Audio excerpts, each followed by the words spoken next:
Morning guys. Today we're going to take a look at page 9 of the Unit 5 Classwork packet. In the last video, we looked at isosceles triangles, which had two sides equal and two angles equal. Today we're going to take a look at equilateral triangles, also known as equiangular triangles, also known as regular triangles, which have all three sides equal and all three angles equal. Okay? Now, there's one thing I do want to say about this, okay? What does this look like in a diagram?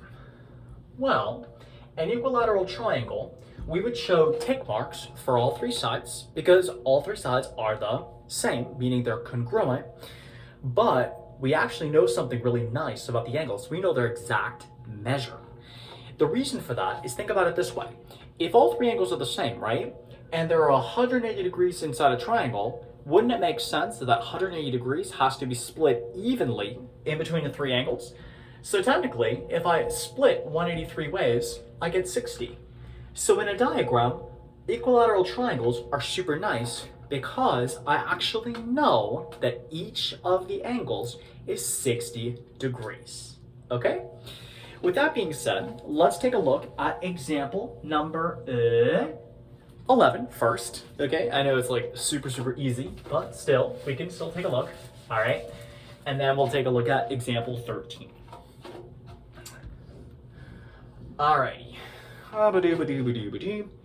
So they've told us, well, they actually haven't told us, but we're about to see that this is going to be an equilateral triangle. My question to you guys is, how do I know?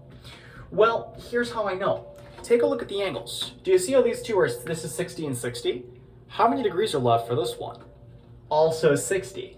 So because all the angles are the same, that automatically makes it equiangular. And thus, because it's equiangular, it's also equilateral, okay? All equilateral triangles are also equiangular and vice versa.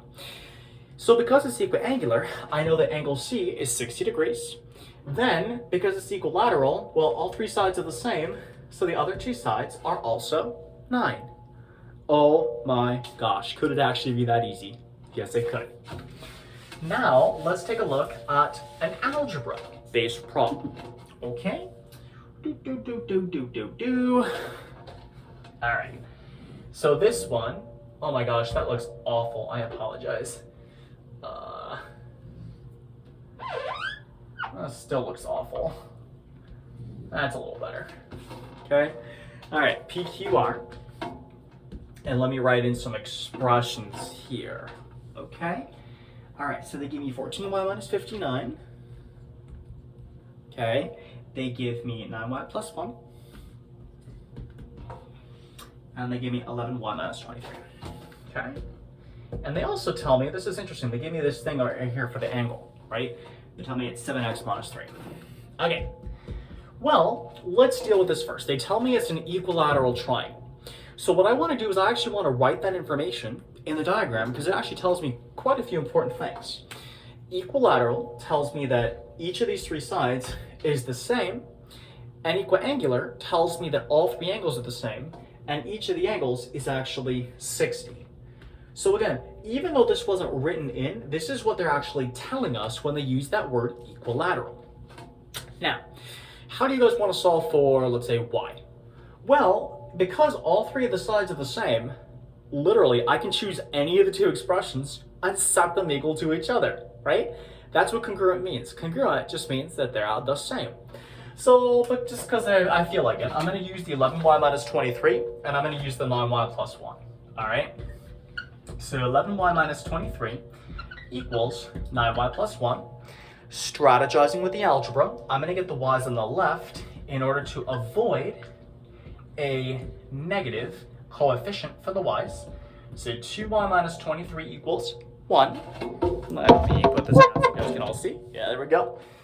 Then add the 23 to the other side, and I get 2y equals 24, and presto, y equals 12.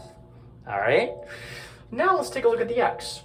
Well, I know that this angle right here is 7x minus 3, and because it's an equiangular triangle, equilateral, equiangular, same basic thing, right?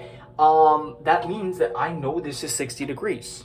So my equation, therefore, is actually going to be 7x minus 3 equals 60.